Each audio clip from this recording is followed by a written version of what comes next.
I'm bored. Let's put on some music. What? Oh, wow. Wow! Such music! So lights! Fairy particles!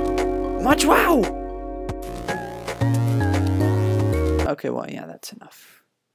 So the main thing that's going on are these particles. So we'll talk about the new particle command first, and then I'll show you a bit about how I did the floor. When you type /particle, you'll get an error message telling you what the arguments we are going to enter stand for. So we'll start with the first argument. That's the type of particle you want to spawn. When you type /particle space and hit tab, you'll see a list of all the different particles you can use. These are a few examples of the different kind of particles there are, but there are a lot more.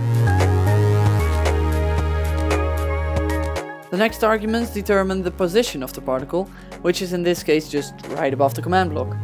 We will skip these arguments for now. First I'll show you this argument. This argument determines the amount of particles that are spawned once the command block is powered. As you can see, this command block spawns a lot more particles than this one.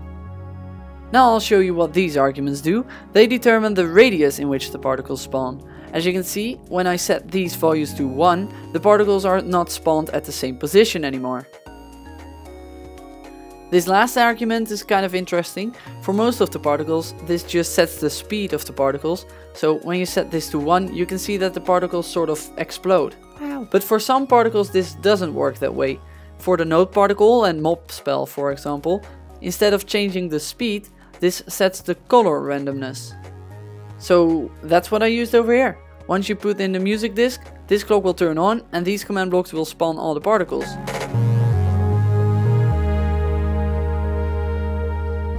Now about the disco floor. For that I used the clone command.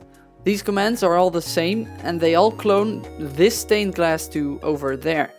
Just connect all of them with a bit of a delay and bam! Disco floor.